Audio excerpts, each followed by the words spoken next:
Hello, good evening, and welcome back.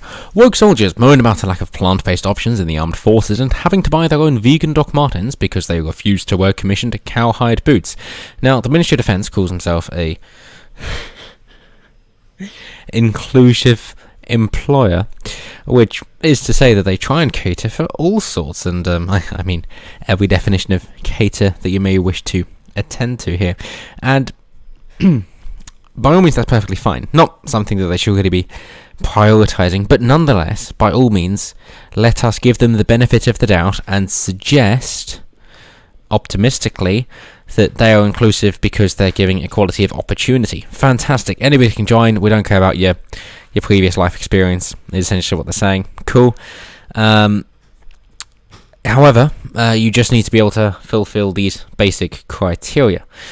And this is how we operate, so if you wish to be a part of us, you need to tick these boxes and be okay with what we do.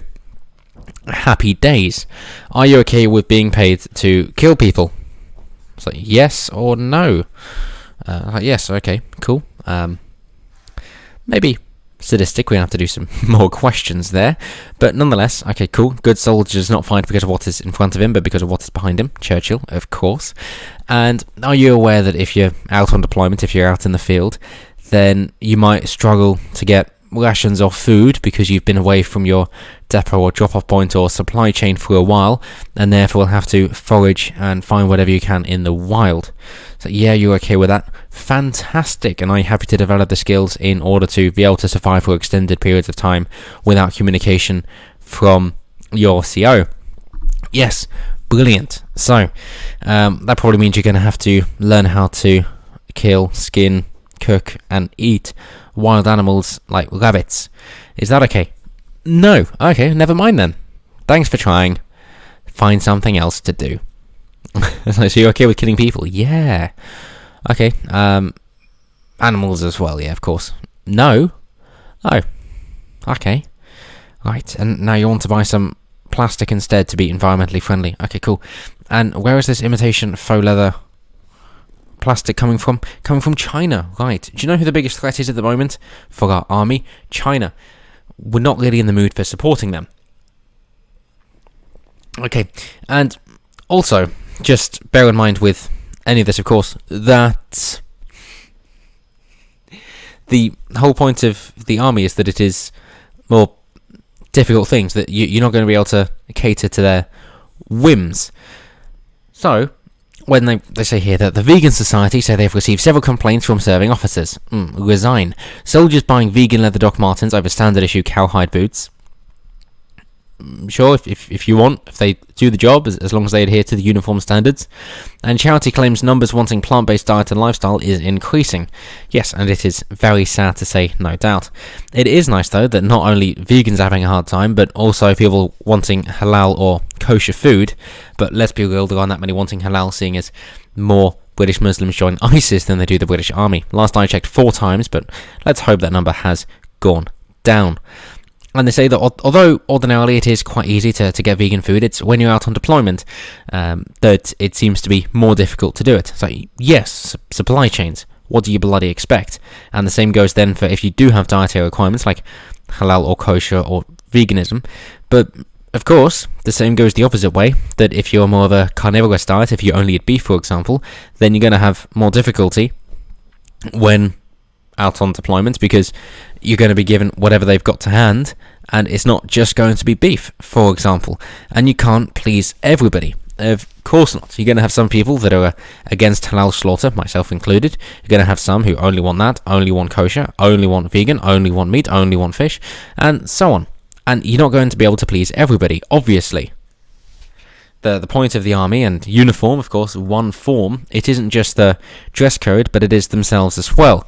That it is far more strict and hierarchical than any regular occupation, and therefore, quite simply, you do what you're told, and you get what you're given, and that is it. By all means, there's leadership up and down the chain of command, but let's be honest, it is mainly down the chain of command, and therefore, you have what you're given. Thing that grates my gears is to say that a vegan society spokesperson said vegans in the UK, whether they serve in the British forces or not, have the protection of human rights and equality law.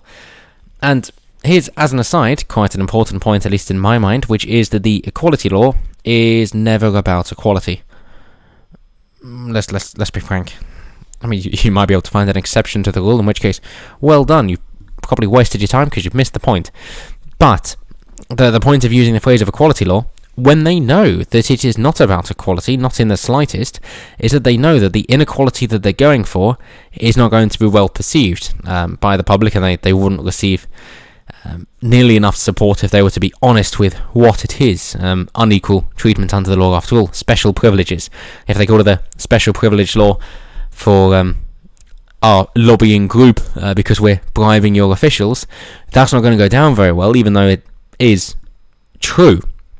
So therefore they have to dress it up with fanciful language, which is fantastic insofar as being untrue, of calling it the equality law, because they know that that is more popular. So at this point, you can't suggest that they're ignorant. They're actually actively malicious, because they're aware what they're doing is not equal in any shape or form, and yet that is the word that they use in order to try and con the public into supporting them. So yes, it is malice at this point. It cannot be classed as ignorance, even with the greatest benefit of the doubt that you might be giving them. If you wish to say that they're incredibly self-centered and narcissistic, then still not worth listening to. Yes. So they say, it is vital that employers understand that they are under a statutory duty to examine how their policies and practices might have a negative impact on vegan employees.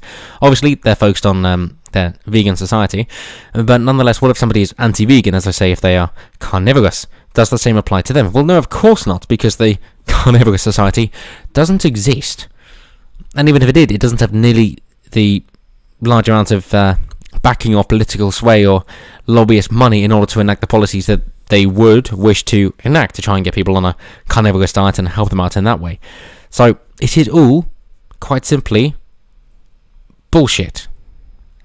And let's pick a particular example here from pro-vegan Joe Foster, who says that, claiming to have inside knowledge of the Marines, said one Royal Marines training exercise ends with the slaughter and eating of a live rabbit or chicken. Why is that? So, they say this animal will be the first bit of substantial food you've had in quite a while, so while not obliged to eat it, there's not going to be much else around to eat. And that is the entire point of the exercise, I am sure. And therefore, if you do not wish to eat that food, then you don't have to. I say it wouldn't go down well, because how the hell are you going to survive? But if you wish for that, then so be it. And of course, just eating rabbit isn't so good because you don't get enough fat, and therefore you will still die. It's been well documented of rabbit starvation because you're not consuming enough fat because rabbit is very lean, in which case you will still need to make a bit of fat some other way. But nonetheless, if you need food because you need calories, you need energy, then you're going to take a rabbit and then hopefully find some fat somewhere else. But you're going to do whatever you can in order to survive.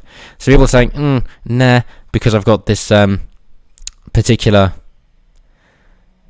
dietary requirement, well, they ain't going to fucking last long. And let's be frank, are they really the kind of people you want protecting your country? No, of course you don't, because if shit hits the fan, they're not going to be concerned about the enemy coming over the hill. They're going to be more concerned about, am I going to be having enough carrots tonight? So that's that's it from me. Just knowing that the level of complacency and ease of life in the West now has gotten to such the point when even the army that is supposed to be on edge and on the verge of war and being able to defend life and limb in order to defend the great country that they pledge allegiance to, even they are getting to the point where, yeah, let's change our military exercises so we can not eat meat. So if you wish to view a positive, it's that life is so easy for us that even the military are falling victim to it. But it's not much of a positive. But as always, let me know your guys think down below. Always intrigued to hear what you guys have to say. And of course, as always, until next time, have a good one.